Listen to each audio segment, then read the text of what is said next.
Olá, eu sou Paulo Stecchio e este é mais um vídeo da nossa playlist Ciência Espiritual. E hoje nós teremos o primeiro de uma série de 3 vídeos analisando o e-book gratuito que eu lancei há poucas semanas, chamado Ciência Espiritual em Busca de uma Nova Consciência. E hoje, para iniciar essa série, nós vamos perguntar quem é o dono do conhecimento. Vamos conferir?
Quem é o dono do conhecimento?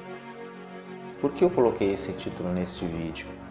Porque ele reflete o que é apresentado nos 3 primeiros capítulos do e-book Ciência Espiritual em Busca de uma Nova Consciência que eu lancei há pouco tempo nas redes sociais. As pessoas podem baixar gratuitamente, pedir pelo meu e-mail, no meu blog e também no Facebook.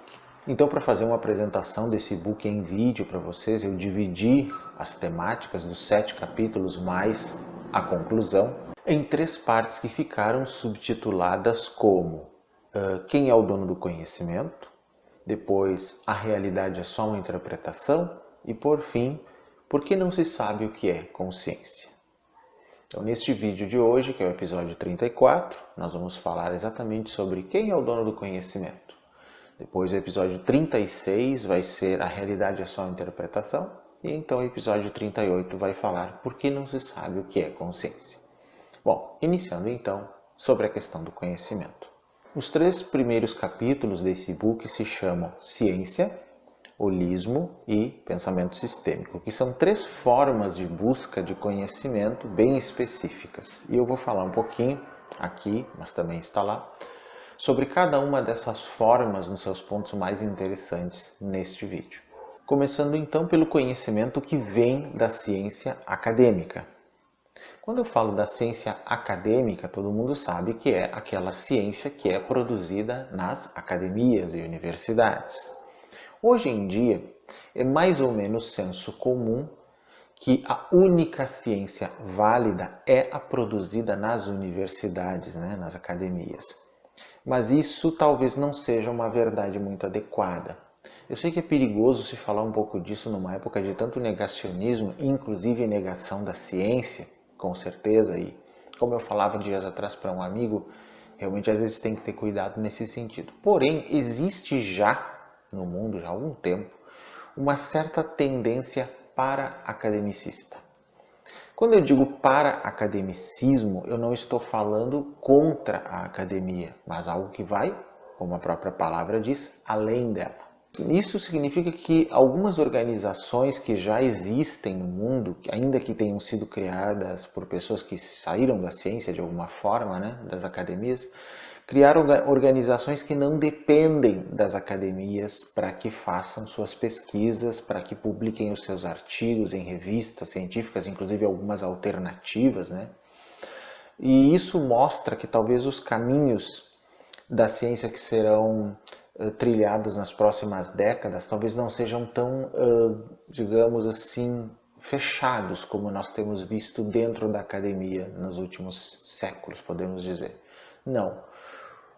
Eu vejo com bons olhos isso.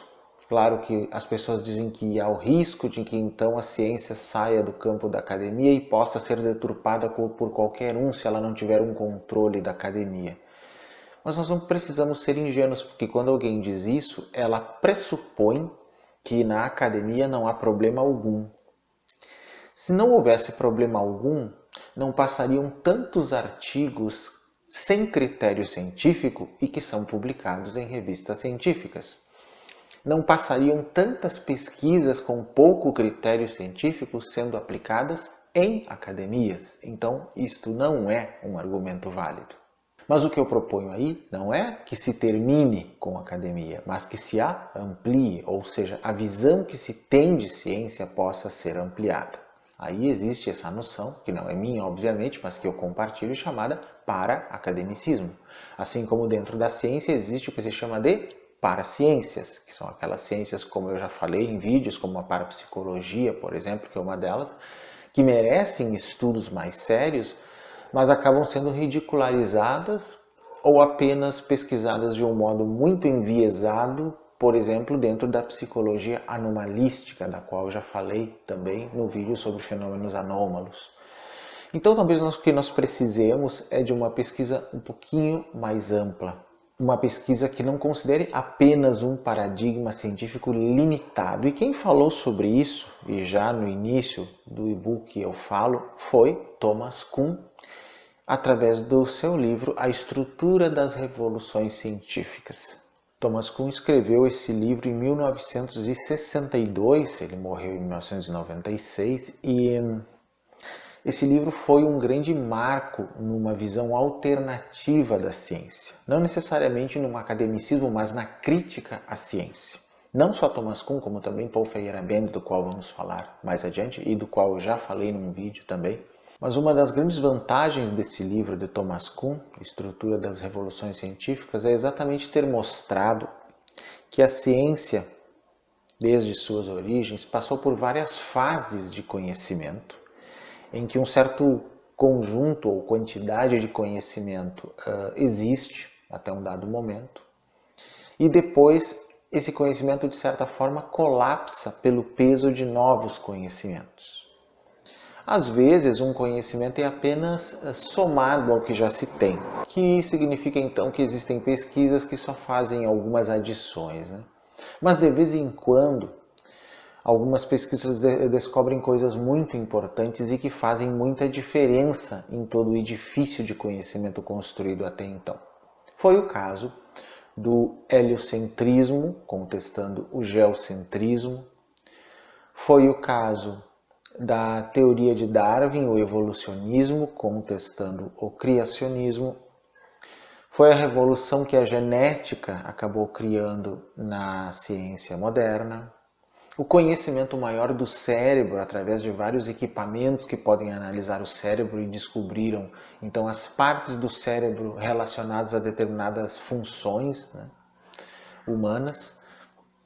Tudo isso foram revoluções. E essas revoluções fizeram com que muita coisa tivesse que mudar por causa delas. Por exemplo, inclusive, a própria psicanálise do Freud foi muito prejudicada pelas neurociências, porque elas demonstraram que muito do que ele dizia não fazia sentido. Não havia nenhuma corroboração nas neurociências. E muitas outras coisas que foram, né, ficando para trás ao longo do tempo, a partir da ciência como a antiga frenologia, por exemplo, que dizia que uma pessoa, dependendo da forma da cabeça e da conformação dos seus ossos, isso predispunha certas características de personalidade, algo que se usou até durante o nazismo, né? São coisas que foram totalmente sepultadas por uma visão científica mais revolucionária, digamos assim. O que eu chamo de para-academicismo talvez deva ser a próxima revolução científica. Ou seja, uma ciência que não depende mais unicamente de diplomas e unicamente de processos que nós já vimos que são muito deficientes. Muito deficientes. Não que eles devam encerrar, mas eles precisam ter, como qualquer outra coisa no mundo, uma certa concorrência. Hoje em dia nós vemos alguns elementos interessantes no desenvolvimento tecnológico do mundo, sem fazer nenhum juízo moral disso e muito menos teoria da conspiração, mas nós vemos que até satélites hoje são lançados de forma comercial.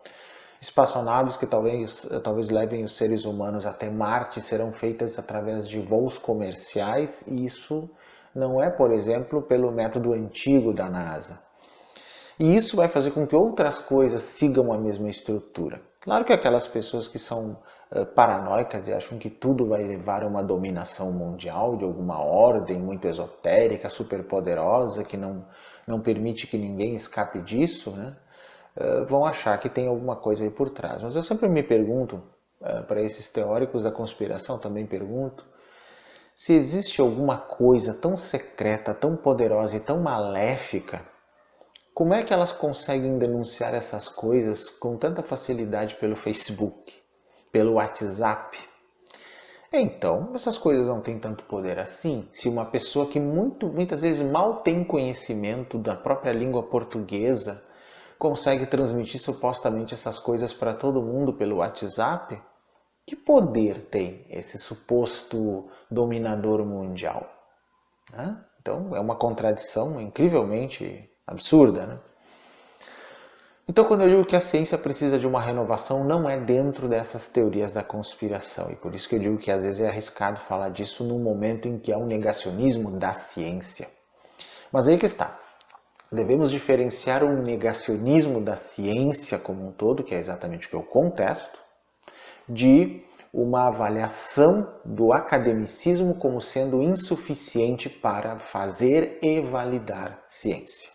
E não sou só eu que digo isso, existem muitos cientistas que saíram das academias, se tornaram grandes pesquisadores fora dela, criaram as suas próprias organizações e fundações, e nessas fundações é que as pesquisas são desenvolvidas. Infelizmente, as academias fazem de tudo para desacreditar as pesquisas feitas neste formato, mas isso não é nenhuma prova, e muito menos se deve aceitar argumentos de autoridade aí, nenhuma prova de que essas pesquisas não tenham critério, que não tenham realmente importância. Então, quando eu falo em uma ciência espiritual, que é o título desse e-book que eu lancei, eu também estou pensando nisso, nesse aspecto para-acadêmico da busca de conhecimento. Então, a ciência seria, sim, uma das primeiras formas de busca de conhecimento válido, porque ela perscruta a realidade de várias maneiras. Lendo aqui um trecho do e-book sobre isso, inclusive, eu digo o seguinte: a ciência hoje tem pouca ciência do que faz, já que não tem controle sobre as consequências de suas descobertas. Mesmo assim, os cientificistas continuam enaltecendo os feitos heróicos deste Hércules devastador que é a ciência moderna. Uma nota sobre o cientificismo aqui. O cientificismo é uma ideologia que vê na ciência oficial, inclusive acadêmica, então, como eu falei, o único meio para o progresso sem limites, para a sabedoria e para a resposta a todas as dúvidas do homem. Então, um culto a Deus, a ciência. E é exatamente esse tipo de cientificismo que eu contesto. O para-academicismo também contesta isso. Bom, nesse sentido, é muito conveniente, então, o que escreveu o filósofo Hilton Japiaçu, num livro chamado Saber Astrológico em Postura Científica, Letras e Artes, 1992, em que ele disse o seguinte: o que está em colapso hoje não é a ciência, não é a tecnologia, isso eu falei agora há pouco, mas toda uma imagem ou ideologia da ciência que nos foi apresentada como o único conhecimento verdadeiro, como a legítima substituta de Deus, como a detentora de todo saber concebível, como a detentora do poder, de todo o poder de que o homem é capaz neste mundo, na medida em que o transforma pelo conhecimento de suas leis. Bom, eu diria assim, nada é inquestionável, nada mesmo é inquestionável em ciência, Caso contrário, não se trata de ciência, mas de uma religião, A religião é que tem o seu sistema fechado e não admite nenhuma mudança. Aliás, é o que anda acontecendo nos meios acadêmicos atuais, uma visão da ciência como uma espécie de religião baseada na infalibilidade do fato científico, no dogma da realidade exata descrita pela ciência. E aí todo fato não refutável é um dogma, pois pode ser discutido, mas não negado. Então, isso não é ciência. Claro que, para que se negue alguma coisa, é necessário se apresentar outras provas consistentes, e não meramente outra crença, que é o que, infelizmente, os negacionistas da ciência fazem, eu acredito que não é assim. Isto não é uma refutação da ciência de forma alguma, apesar dos negacionistas, em geral, usarem destes métodos. Então, isso eu também repudio completamente.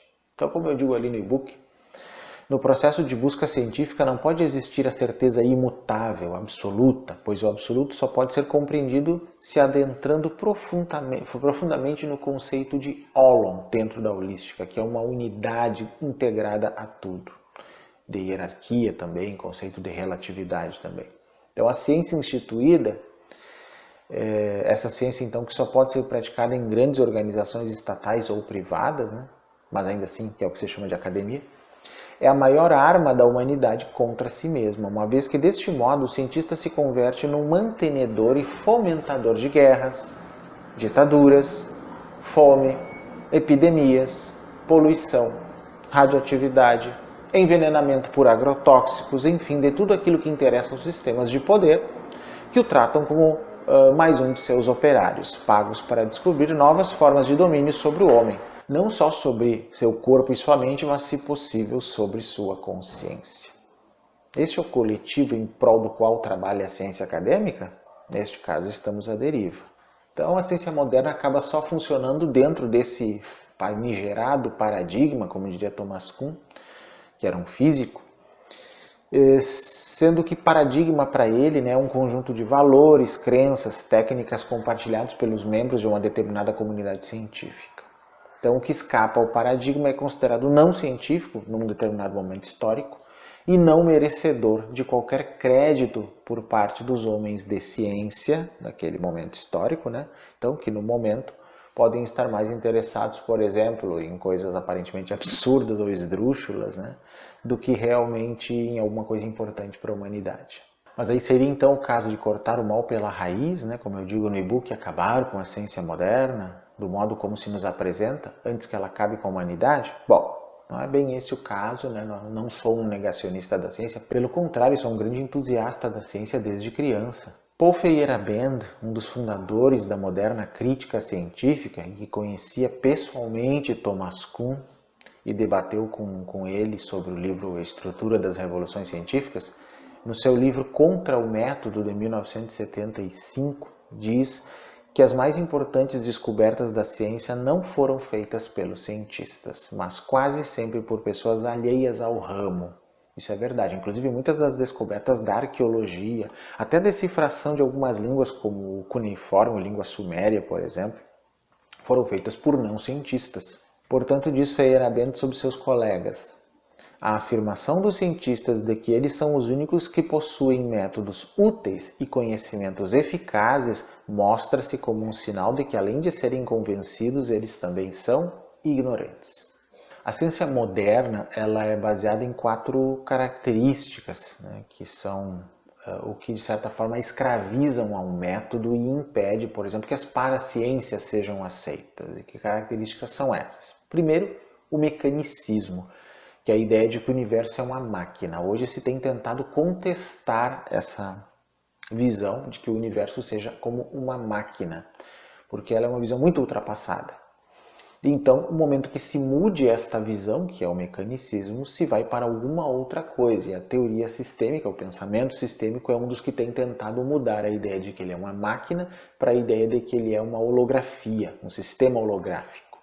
Totalmente diferente da ideia de uma máquina. Então o holismo, por exemplo, faz isso, e o pensamento sistêmico também, que são antimecanicistas nesse processo. A segunda característica é o empirismo, né? Só o que é concreto, perceptível e mensurável tem valor científico. Isso já começa a ser colapsado, de certa forma, pelos experimentos da física quântica, né? A mecânica quântica, em que esses experimentos têm uma natureza completamente diferente de qualquer outro experimento não quântico em ciência. Os processos são completamente dedutórios. Eles não são processos visíveis, claros, como numa experiência da física newtoniana, por exemplo. Então, mesmo o empirismo é algo da forma como ele é feito, deve ser repensado. A terceira característica é o determinismo, né? Ao se conhecer as leis causadoras dos fenômenos, se pode determinar sua evolução. Só que a gente nem sempre tem que considerar que podemos ter variáveis desconhecidas aí, e que isso faz muita diferença na hora.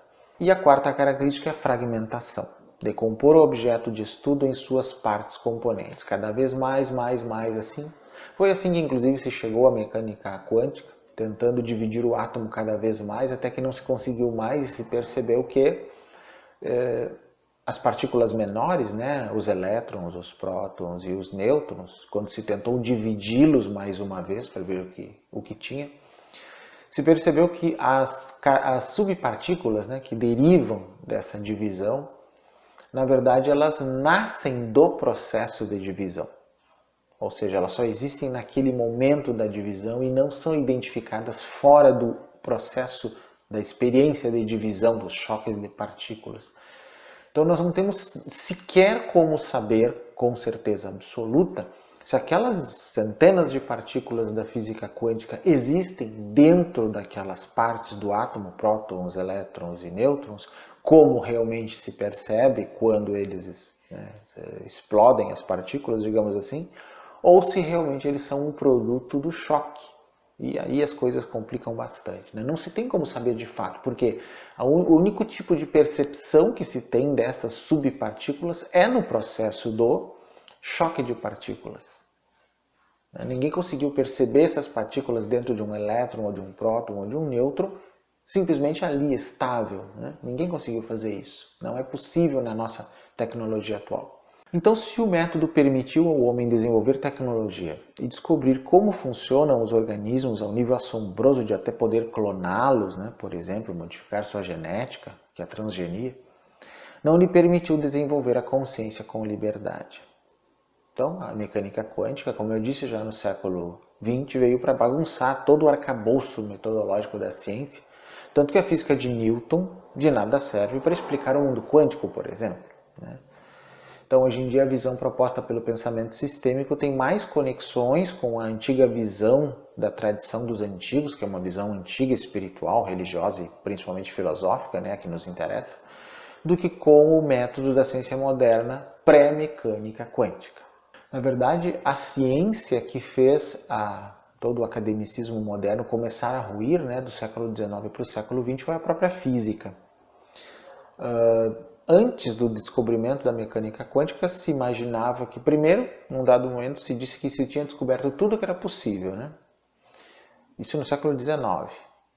Só que a física, ela começou a fazer com que tudo que pudesse ser considerado ciência devesse ser transformado em fórmulas matemáticas. O que não poderia ser transformado em fórmulas matemáticas, ou seja, explicado pela matemática, não poderia ser considerado ciência.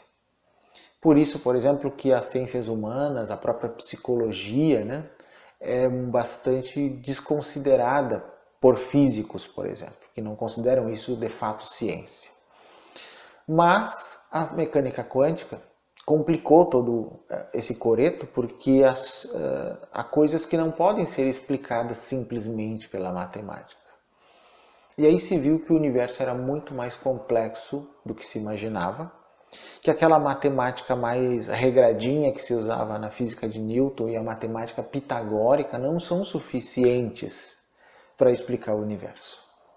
Não é uma coisa assim tão coesa e tão harmônica e tão geométrica como se poderia imaginar. Aliás, o pensamento sistêmico avalia isso. Não é assim. Uma esfera perfeita só existe, como eu já falei num outro vídeo, na mente. Ela não existe no mundo real. Nenhuma esfera é perfeita, ela possui as suas irregularidades. Inclusive, nem o aspecto esférico de um elétron ou de um próton, seja lá o que for, mesmo infinitamente pequeno, não é perfeitamente esférico, porque a energia está ali sempre flutuando, então ela sempre é irregular. Não existe esfera realmente perfeita que não seja no pensamento. Então, se a física acabou elevando a ciência ao posto soberano que ela ocupa hoje, também acabou por destroná-la ao mesmo tempo, no caso, a física quântica. Então, o que a gente pode deduzir, por exemplo, das mais recentes teorias da física quântica, bem como da teoria das supercordas, da sua versão mais atualizada, que é a teoria M. Então, a mecânica quântica tem sido um dos maiores adversários do método cartesiano, do cartesianismo, do fisicalismo, da ciência acadêmica mais materialista, pois ali no terreno das subpartículas, ele quase de nada serve, esse método cartesiano. Então, as engrenagens da máquina parecem espaços vazios em movimento, as partículas e subpartículas não podem ser medidas direito nem pesadas, além da dificuldade em calcular ao mesmo tempo posição e velocidade. Não se sabe como as partículas são geradas, não se tem a mínima ideia disso. Por mais que se tente fragmentar as partículas, novos padrões de energia surgem, inclusive esses padrões são as subpartículas, acabam recebendo esses nomes, mas nunca se chega a uma partícula definitiva. Ou seja, no final não se sabe nenhuma sobre isso. Mas se unirmos o método da ciência cartesiana às novas propostas então da mecânica quântica, que tem outra lógica, né? E que colapsam muito do método cartesiano, newtoniano, e unirmos isso com o pensamento sistêmico, pensamento integral, holístico, tudo, eu penso que nós podemos ter uma ciência integral verdadeira. Contudo, se a isso unirmos a ideia de que a consciência existe além do dualismo mente-corpo, está além do cérebro, de que essa consciência é informacional, como diz Erwin Laszlo, e de que o universo evolui como um todo a partir deste fundamento informacional, teremos uma visão não dualista e até monista da realidade, uma que mereceria ser chamada então de ciência espiritual, que seria uma versão para-acadêmica dessa visão que eu falei no início. Aí, uma segunda forma, de buscar o conhecimento é o holismo, que se opõe então ao fisicalismo, ao materialismo ou ao cartesianismo, digamos assim. Então, o que nós chamamos de visão holística, que é sim uma pesquisa séria, apesar da palavra holística estar assim tão desgastada ultimamente pelo seu uso inadequado, misturado com autoajuda, com pseudoterapias muitas vezes, acaba deixando o termo desgastado. Até o termo quântico ficou desgastado quando caiu na mão dos coaching quântico. Aí acabou com a física quântica.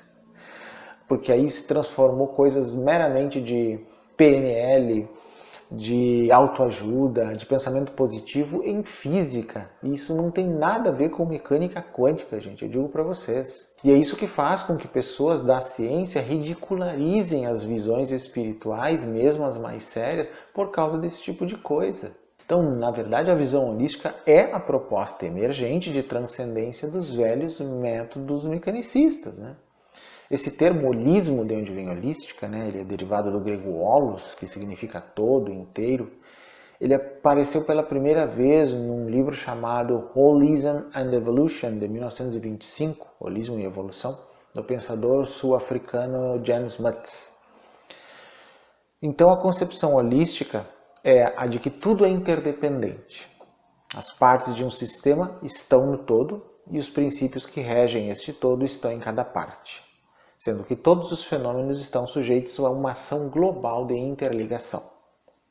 Um exemplo interessante é que o budismo ele ensina essa verdade da interligação há mais de 2.500 anos em sua doutrina chamada Pratitya Samutpada, que quer dizer originação interdependente.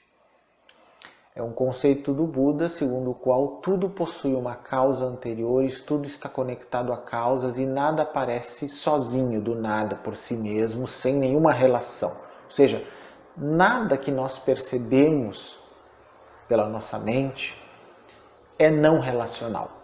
Tudo é relacional.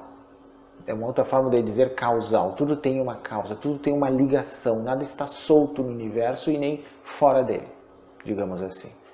Esta é uma visão, que ainda que seja uma visão filosófica do Buda e por um insight meditativo, quando isso é jogado contra essa visão do holismo, faz muito sentido. De que tudo que nós percebemos é relacional. E essa relação, segundo Erwin Laszlo, gera uma informação. Então o nosso universo também seria informacional. Essa informação seria o conhecimento do universo. E eu vejo, embora ele não tenha dito, alguma conexão mínima que possa haver entre esse conceito informacional de Erwin Laszlo como um conhecimento do universo com o conceito filosófico budista de Dharma, que é aquilo que sustenta o universo, a causa da realidade toda que sustenta o universo, que é o conhecimento que leva à libertação.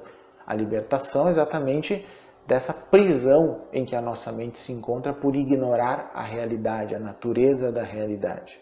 E aí em holismo é importante o conceito de holon, do qual eu falei agora há pouco, que foi criado por Arthur Koestler em 1967.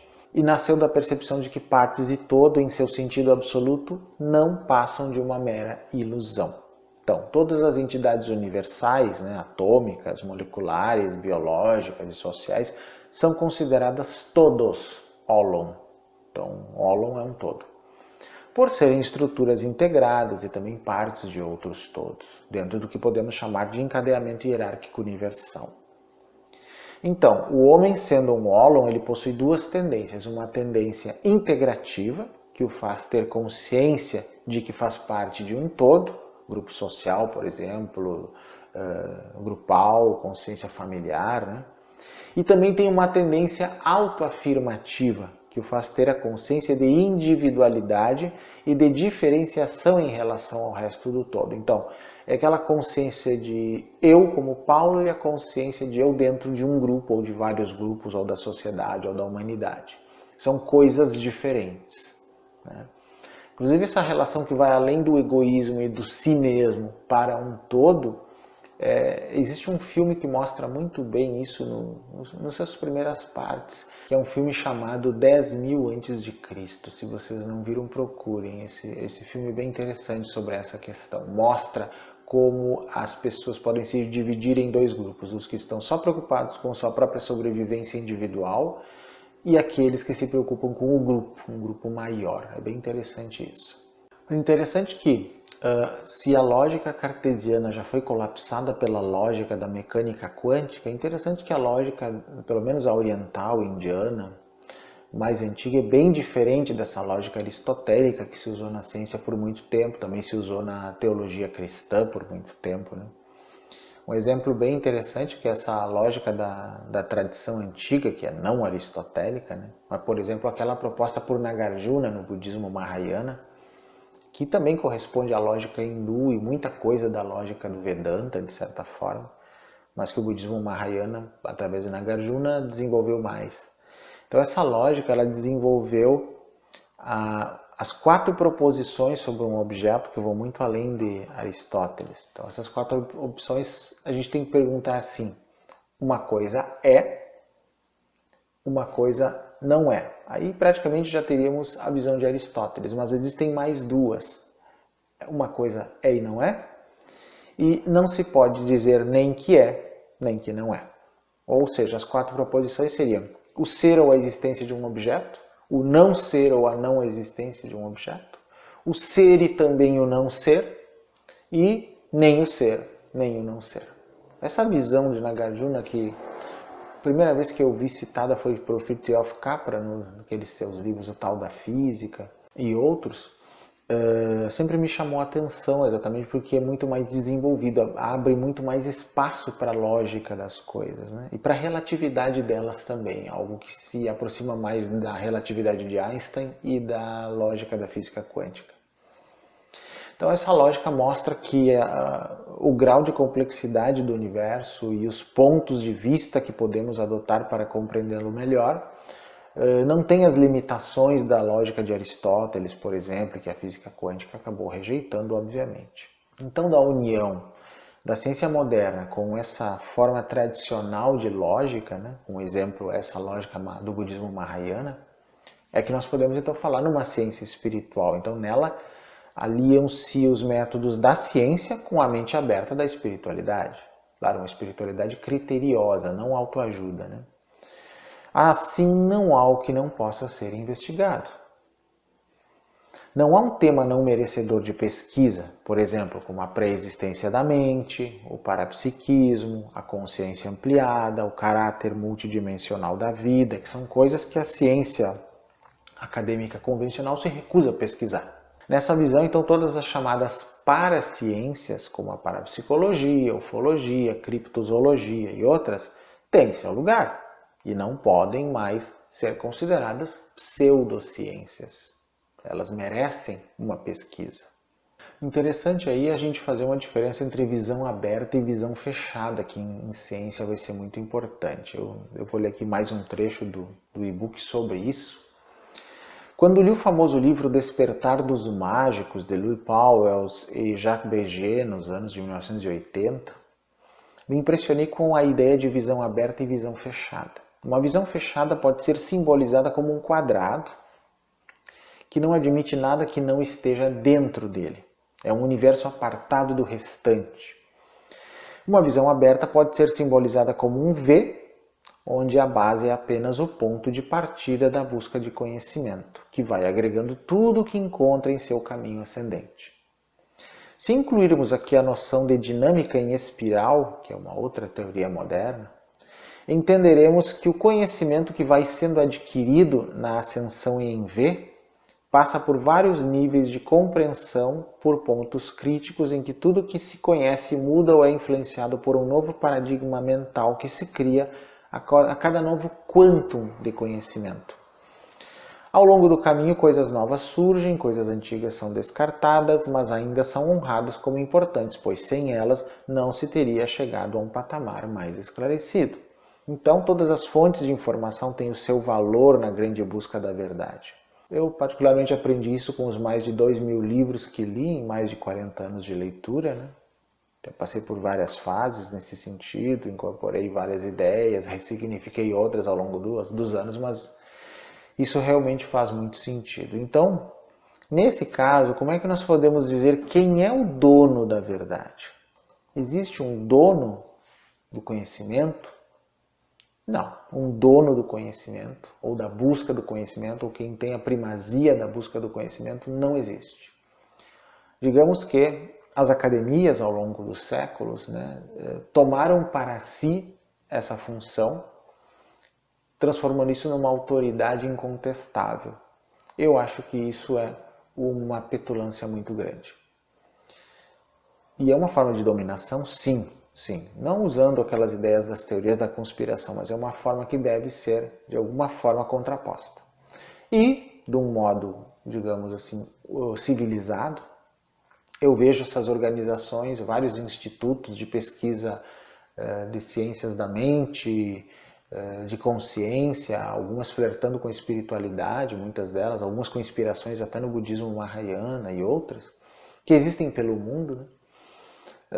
Elas têm essa função de fazer ciência além da academia, não independência da academia. Então, isso é uma coisa que não era tão comum, né, até pouco tempo, a ciência feita fora de universidades, fossem privadas ou públicas.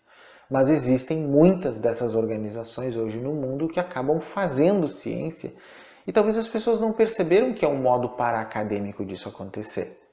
É que como ele geralmente trabalha em conexão, né, com a academia e raramente tem coragem de divergir, ou mesmo quando diverge é só visto de um modo exótico, né, como não um pitbull, mas um pincher, né, latindo, parece que isso não tem muita importância, mas no momento em que esses grupos aumentem, e devem aumentar nos próximos anos, inclusive atualmente pelo colapso de muitas coisas no mundo, nós vamos ver essas organizações que fazem ciência, também de modo privado, muitas delas, e tecnologicamente, inclusive, fazendo isso sem precisar da bênção das academias.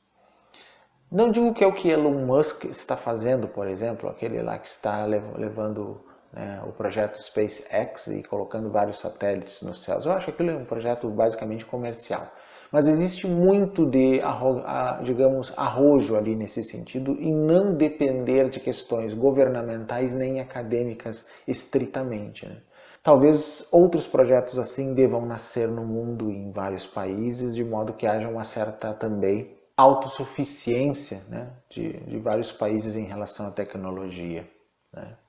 Quando dizem, então, mas o grande risco de que aí um país se arvore de líder da humanidade, queira dominar todo mundo e de repente vai lançar bombas para tudo que é lado. Digo, gente, o país que hoje é autodeclarado como defensor da humanidade, todos nós sabemos que não tem a imagem limpa, né? É um país que tem uma imagem muito manchada, então não se pode dizer que outros países poderiam ser muito piores que ele. Estou falando do maior poluidor do mundo, inclusive, né?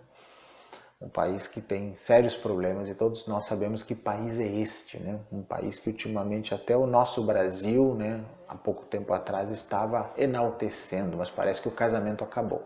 Então eu acho que não é assim, eu acho que o conhecimento deve sim ser expandido e deve ser acessível a todos. No momento em que eu coloque uma elite da humanidade tendo acesso a isso e usando como um argumento falacioso que isso poderia ser mal utilizado pela humanidade, é como se essa elite não fizesse parte da humanidade e também não tivesse o risco de fazer isso. Eu acho que isso deve sim ser colocado à disposição de todos, essa é a minha opinião. Todo tipo de conhecimento deve estar à disposição de todos. O que não significa que não se coíba ações que possam ser prejudiciais à humanidade, né? Obviamente as leis devem existir nesse sentido, não vamos querer também que loucos comecem a fazer o que bem entendem com informações por aí. E por fim, uma outra forma de busca de conhecimento é o pensamento sistêmico, como eu falei, ele vem basicamente da teoria geral dos sistemas, né? Que surgiu com os trabalhos do biólogo austríaco Ludwig von Bertalanffy, publicados entre 1950 e 1968. Ela é a base, né? Então, os pressupostos gerais, né, dessa teoria são que existe uma nítida tendência para integração entre as ciências naturais e sociais. Essa integração parece orientar-se rumo a uma teoria dos sistemas. Essa teoria dos sistemas pode ser uma maneira mais abrangente de estudar os campos não físicos do conhecimento científico, especialmente as ciências sociais. Essa teoria dos sistemas, ao desenvolver princípios unificadores que atravessam verticalmente os universos particulares das diversas ciências envolvidas, aproxima-nos do objetivo da unidade da ciência. Bom, mas trocando em miúdos, né, de uma forma mais simples, quais são as características dessa visão do pensamento sistêmico, então, que se desenvolveu a partir dali, né, então, na década de 50? Que um sistema qualquer, ele é composto por partes, todas as partes devem se relacionar de forma direta ou indireta, que um sistema é limitado pelo ponto de vista do observador ou observadores, um sistema pode abrigar outro sistema dentro dele e um sistema é vinculado ao tempo e ao espaço. Aí nos perguntamos o que é um sistema, então, né? Bom, basicamente ele é um sistema é um conjunto de partes interagentes e interdependentes que conjuntamente formam um todo unitário com um determinado objetivo e efetuam determinada função. Ou então, mais detalhadamente, um sistema é composto por partes ou elementos interdependentes relacionados entre si, que interagem em sinergia com objetivos comuns, formando um todo, cuja compreensão é limitada pelo observador, mas que se conecta a outros sistemas e se vincula a tudo no tempo e no espaço, tendo como resultado algo maior do que o resultado que as unidades teriam se funcionassem independentemente. Inclusive se diz isso sobre o cérebro humano, né? Que como que ele produz a consciência, que é a visão dos neurocientistas. Né? Mas seja lá o que for, a mente seria um processo sistêmico, é um conjunto de tudo que acontece, né, no sistema neural que nos faz ter consciência, não é uma parte específica do cérebro. Né? E para aqueles que são os adeptos da teoria da consciência, que são chamados neurocientistas espirituais, né? Eles imaginam ainda que tem um elemento fora do corpo que ajuda essa consciência a se desenvolver. Então, 4 conceitos do pensamento sistêmico importantes aí seriam a entropia, primeiramente, que é todo sistema sofre deterioração, desordem ou ausência de sinergia, né? Que é o envelhecimento natural, a morte, ainda eles seriam formas de entropia. O oposto disso, então, é a sintropia, também chamado negentropia ou entropia negativa. Então, para que o sistema se perpetue, deve desenvolver forças contrárias à entropia, um retorno à ordem ou à sinergia, né? Mesmo que em outro nível. Então, o desenvolvimento do ser ao longo da vida, tanto material quanto mentalmente, e o renascimento poderiam ser formas de sintropia. Para quem acredita no renascimento, na reencarnação, seria uma forma de sintropia. Uma terceira característica seria a chamada homeostase, que é a capacidade do sistema manter o equilíbrio, adaptando-se ao ambiente. O neurocientista português Antônio Damasio prefere usar o termo homeodinâmica ao invés de homeostase, porque segundo ele esse equilíbrio é dinâmico, ele não é estático. Então ele chegou a essa conclusão estudando o cérebro humano em várias pessoas que tiveram lesões, por exemplo. Então a cura de uma doença seria uma forma de homeostase ou de homeodinâmica, naturalmente. E aí também o quarto princípio seria a heterostase ou heterodinâmica, então usando essa lógica, que é quando há uma ação imprópria, ou seja, um desgaste do sistema, então ele tende a se equilibrar. Tem mais a ver com adaptação ao meio, na verdade. Então na visão de Damasio, então a gente pode cunhar o termo heterodinâmica aí, pois tal adaptação também não é estática, mas dinâmica. Então os sistemas tendem a incessantes microprocessos de equilíbrio e de desgaste. E é assim um corpo humano a vida toda, na verdade, né? Então vejam três visões bastante diferentes, né? A visão da ciência, a visão do holismo e essa visão da teoria dos sistemas sobre a realidade, a busca da verdade. São três coisas, né, bem diferentes que podem ser aliadas, elas não precisam ser opostas entre si. Então não existe um dono do conhecimento, existe a busca do conhecimento sem um dono. Ninguém é o proprietário disso. O conhecimento significa perscrutar a realidade e deduzir o seu processo, né, as suas leis, o seu processo de funcionamento.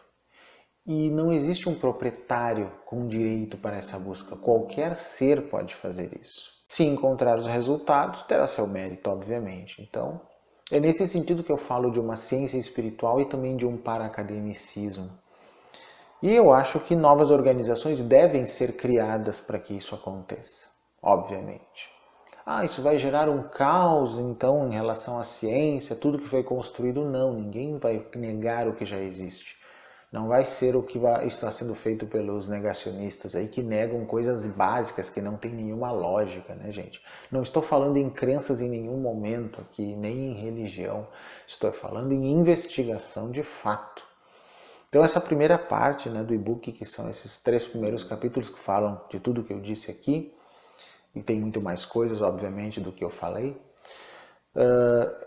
é uma forma de reflexão sobre como nós podemos buscar o conhecimento. Então, só no método antigo das academias nos parece que é bastante deficiente.